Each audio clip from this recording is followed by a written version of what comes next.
What is SOSTAC? SOSTAC is a marketing model created by Paul Smith, and it is a popular and widely used model for marketing and business planning. Whether you're creating an overall marketing or digital marketing strategy or improving individual channel tactics like SEO or email marketing, this is the tool to use. SOSTAC stands for situation, or where are we now, objectives, where do we want to be, strategy, how do we get there, tactics, how exactly do we get there, action, what is our plan, control, did we get there? The model offers a logical order for tackling your plan, and you can use it to assess the processes critically. I guess the reason for its popularity is that it is simple and easy to understand and use. I use it a lot, and I think it offers the perfect approach. It is important to point out that though the SOSTAC model seems short and sweet, once you unpack it, you will see it requires a lot of time, effort, and data to design and execute.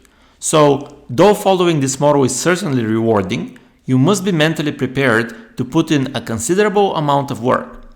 To understand the efforts involved, let's go a little in-depth into each of these steps. The first step of the SOSTAC model is situation analysis.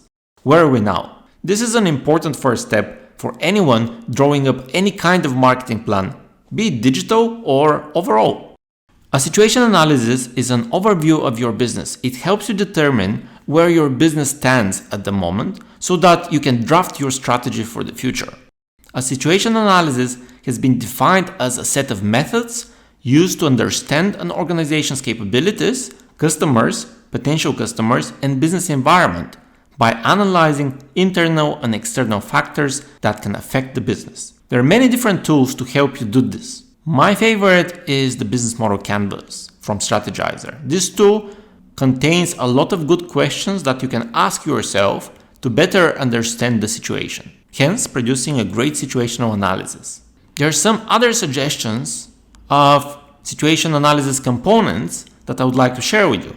The first one is customer analysis. If you don't know who your customers are and what they want, you cannot offer them products or services that meet their needs or add value to their lives. A customer analysis helps you to get a good sense of who your customers are so that you can decide which segment you want to target as part of your marketing plan. Among other things, you need to know what is their demographic, their location, how they found you, how they buy from you, what are the perceptions they have of your brand, how do they interact with your brand, and what are their opinions about your competitors.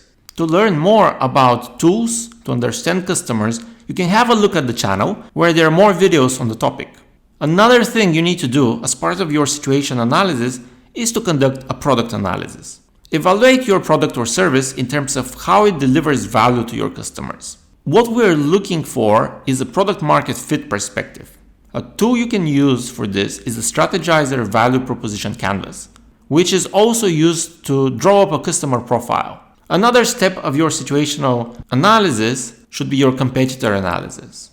Who are your competitors? How do they have a competitive edge over you in terms of price, reputation, customer service, and size? How do you have a competitive advantage over them if this is the case? You should also look at the environment you operate in. These include external factors such as economic, political, social, technological, and environmental trends and their possible impact on your business. You may want to conduct a SWOT analysis to define your situation better. You can use the findings from your environmental analysis to conduct that SWOT analysis, where you would be looking at strengths, weaknesses, opportunities, and threats that may affect your business and performance. Here you also look at internal factors such as whether you have the human capital or financial resources for your new marketing plan. A major phase of the SOSTAC model are objectives. Where are we going? The second step in drawing up a marketing plan is to be very clear about your long-term objectives, such as the vision and mission of your marketing strategy, as well as short-term objectives, such as the 5S goals defined by Paul Smith. The 5S goals is just sell, serve, sizzle, speak, and save. Sell, this refers to growing your sales and marketing share. Serve, this refers to adding value to what you offer to your customers. Sizzle, this refers to the stickiness or the wow factor you deliver to your customers. Speak, this refers to the two-way communication with your customers, establishing feedback. Safe, this refers to quantifying efficiency gains so that these can be measurable. Experts have suggested that each of the 5S goals must be SMART, or specific, measurable, achievable, relevant, time-bound, to be effective. Here is one SMART example for your first 5S goal. It refers to the sell action. For example, increase sales by 10% by the end of next quarter. And here you can see how this objective is SMART. It's specific, it's measurable, it's achievable, it's relevant, and it's time-bound. Thus, this objective should be effective, in theory at least.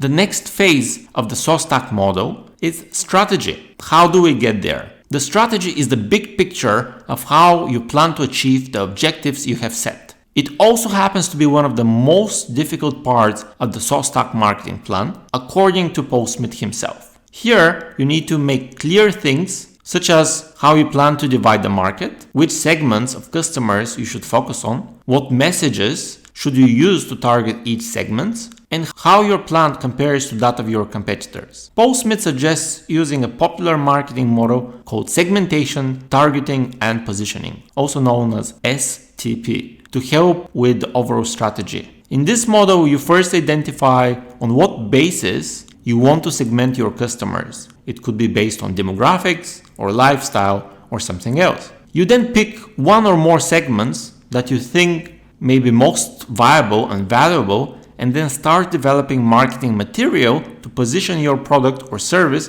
in such a way that you can target each segment separately. Segmentation is useful because it helps you identify potential customers you may not have thought of. You can then design marketing messages that are targeted specifically at these audiences, these prospective customers. The next phase of the SOSTAC model is tactics. How exactly do we get there?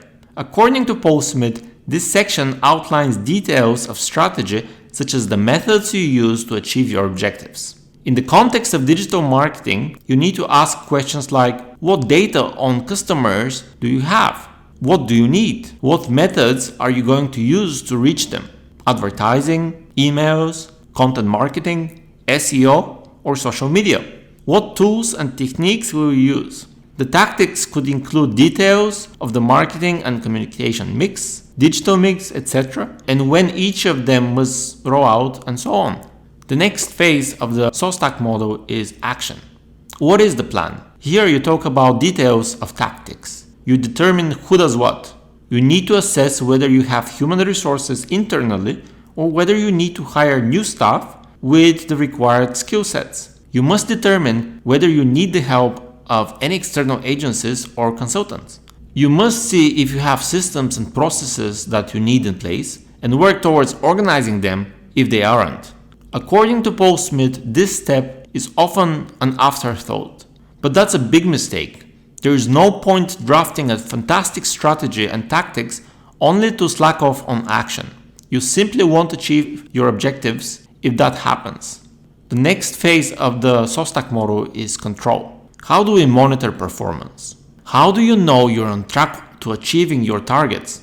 Monitoring progress is also an important step. You must put in place systems that help you assess progress periodically, daily, weekly, monthly, or quarterly.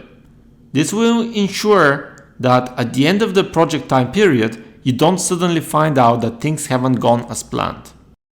You can use web analytics, key performance indicators, also known as KPIs, site visitor profiles, usability testing, customer satisfaction surveys, frequency of reporting, and who reports to whom, and what happens to the feedback as part of this monitoring process.